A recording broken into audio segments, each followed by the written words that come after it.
क्या बाबूगढ़ी में कभी ब्लीचिंग? ठीक है कि आप नाला का सफाई नहीं की। कुछ पदाधिकारी तो ऐसे सोचते हैं कि हमें यहाँ समय पास करना है, वहां से तमाम अधिकारी गुजरते हैं, लेकिन सभी माननीय जो है कहीं न कहीं रिबन और फीता जो है अपने स्टेट से बाहर जाके काटते हैं। लोगों को ये नहीं देखा कि अपने सोशल साइट पे किसी खराब सड़क को उठा के डाल सके, किसी स्कूल में जाके वो फोटो डाल सके। किसान को समय खाद नहीं मिल पा रहा है, रोगी को दवा नहीं मिल गया, विकास को संभाल भी नहीं पा रहे हैं, तो डेवलप क्या करेंगे? नमस्कार, आप देख रहे हैं संपूर्ण भारत न्यूज और मैं हूं ER यादव। आज मैं बात करूंगा राजनीतिक चोला पहनने वाले, राजनीतिक मतलब सपना देखने वाले और बाबूगढ़ी विधानसभा में चुन के जो है और झंझारपुर लोकसभा में चुन के जो प्रतिनिधि जो गए हैं उसके डेवलपमेंट पे, बाबूगढ़ी विधानसभा के डेवलपमेंट पे। इसमें सबसे पहले हम जोड़ना चाहेंगे, हमारे साथ हैं डॉक्टर आर्या सर। सबसे पहले सर मैं अपने चैनल में आपका स्वागत करता हूँ। बहुत बहुत धन्यवाद आपको। और आप इधर देख सकते हैं डॉक्टर आर्या सर के बगल में ज्ञानवान और जिसको बोलते हैं अनुभव से भरा हुआ समाज सेवी। आज उनसे भी सवाल होगा क्योंकि आज बाबूगढ़ी का सवाल है। सबसे पहले हम डॉक्टर साहब के साथ जाएंगे। डॉक्टर साहब, बाबूगढ़ी विधानसभा में डेवलपमेंट होना चाहिए कि नहीं होना चाहिए? सबसे पहला, यदि डेवलपमेंट होना चाहिए तो आज से 25 साल 30 साल जब से मेरी उम्र हुई है मैं देख रहा हूँ कि गठबंधन की सरकार, समाजवादी की सरकार, अभी जो है जदयू का MP MLA है, लेकिन डेवलपमेंट जो है सर आपके हिसाब से किस किस क्षेत्र में है मैं जानना चाहूँगा। हमारे जनता भी जो है, लोग भी जानना चाहेंगे। देखिए, जहाँ तक बाबूगढ़ी विधानसभा की विकास की बात है तो विकास हो न हो, जितना विकासशील बाबूगढ़ी था उसको उसी स्थिति में विगत 20 वर्षों से हमारे माननीय लोग नहीं रख पा रहे। जैसे मैं आपको एक एक करके गिनवाता हूँ। आज से पहले जो बॉर्डर के सीमा पे हम उत्तर की से चलते हैं, लदनिया प्रखंड से बाबूगढ़ी विधानसभा का ये सबसे अंतिम सीमा है लदनिया प्रखंड, उसके बाद नेपाल है।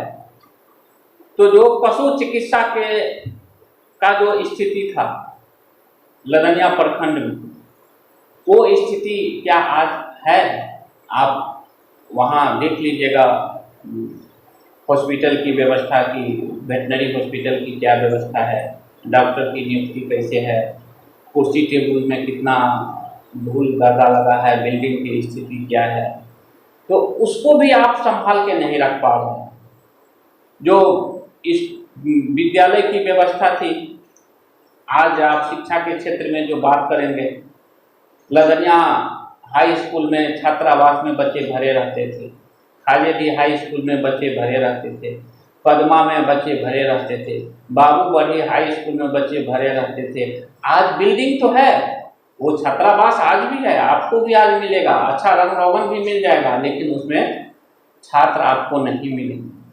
तो हमारे माननीय लोग इस तरह के विकास को डेवलप क्या, विकास को संभाल भी नहीं पा रहे हैं, तो डेवलप क्या करेंगे?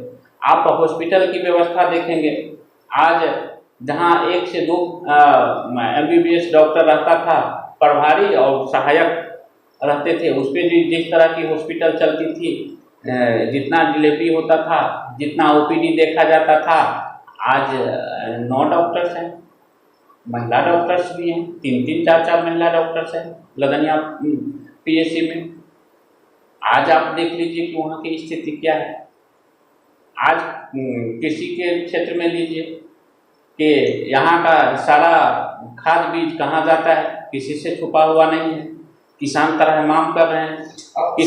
किसान को ससमय बीज नहीं मिलता है, किसान को ससमय खाद नहीं मिल पा रहा है, रोगी को दवा नहीं मिल पा रहा है, किसान को अपने मवेशी के लिए दवा नहीं मिल पा रहा है, डॉक्टर नहीं मिल पा रहा है। क्या इससे विगत 15 वर्ष पहले ऐसी स्थिति लदनिया की नहीं थी? सब कुछ था। तो आप विकास क्या करेंगे? जिस स्थिति में लदनिया था और बाबूगढ़ी विधानसभा बाबूगढ़ी जिस स्थिति में था, आप तो उस स्थिति को भी मेंटेन नहीं कर पा रहे हैं। मेरा सर सवाल है कि बाबूगढ़ी में अभी मधुबनी जब जाते हैं तो बाबूगढ़ी की जो स्थिति है वो चौक की, नाले, सड़क एक जैसा लग रहा है। जिस तरह से आप देखते होंगे और आपके सोशल मीडिया पे भी आप देखते होंगे, यहाँ के विधायक और एमपी जो है हर एक शादी, मुंडन और श्राद्ध संस्कार में जाते हैं। मैं आज तक उन लोगों को ये नहीं देखा कि अपने सोशल साइट पे किसी खराब सड़क को उठा के डाल सके, किसी स्कूल में जाके वो फोटो डाल सके। मैं ट्विटर मतलब उनका चेक किया हूँ, लेकिन आज तक मुझे नहीं मिला। क्या दुर्भाग्यपूर्ण है कि नहीं है? ये बहुत बड़ी दुर्भाग्य की बात है कि बाबूगढ़ी विधानसभा में, ये सौभाग्य भी है कि सभी बाबूगढ़ी विधानसभा के ही माननीय हुए। स्वर्गीय देवनारायण यादव से लेकर के लदनिया प्रखंड के बगल पड़ोसी यही डोलवारी पथलगाड़ा के थे, यहीं के थे। लदनिया बस 2-3 किलोमीटर की दूरी पे है। उनके बाद जब माननीय उमाकांत बाबू हुए तो वो बाबूगढ़ी ब्लॉक से ही हुए। तो जितने माननीय यहाँ हुए 1952 के बाद से आज तक बाहरी कोई नहीं हुए। सब कहीं न कहीं किसी न किसी हाई स्कूल में पढ़े होंगे, किसी न किसी महाविद्यालय में इसी में पढ़े होंगे, कहीं कोई मिडिल से पढ़े होंगे।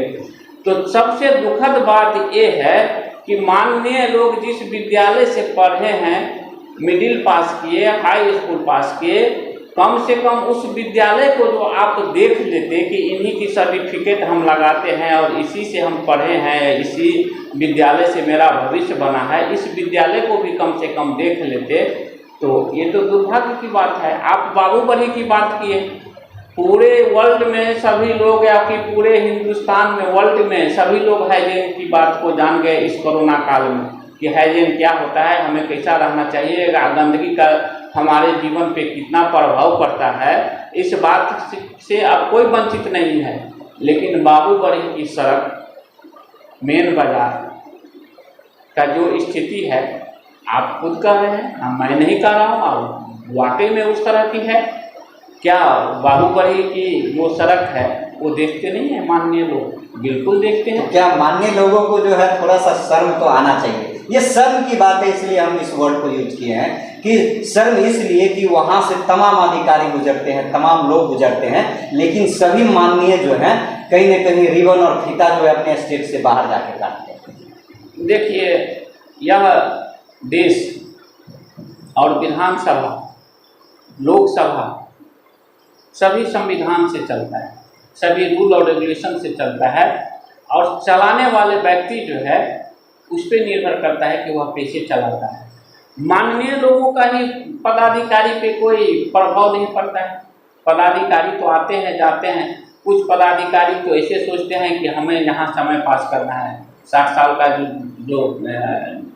जॉब है उसको कब हम 60 साल पूरा है, मेरा आयु कब 60 साल हो जाए, 10-15 साल या 20 साल या 30 साल उनको समय काटना रहता है। 3 बरस ब्लॉक में काटने के लिए आते हैं, 5 बरस ब्लॉक में काटने के लिए आते हैं।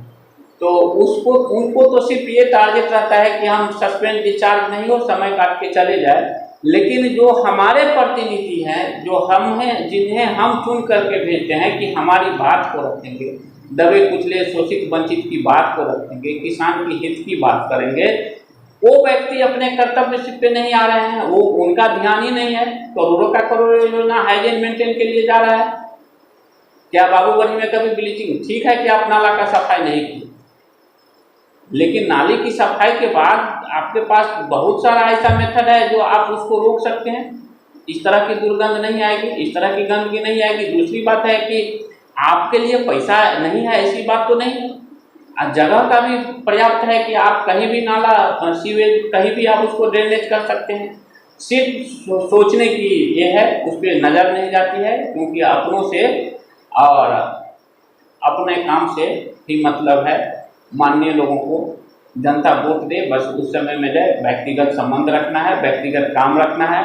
और हम लोगों का भी जो है तो आप अपना अधिकार का प्रयोग हम लोग भी नहीं कर पाते हैं। कमरे में बैठ के आज बोल रहे हैं, मैं सड़क किनारे जाकर के नहीं बोल रहा हूँ।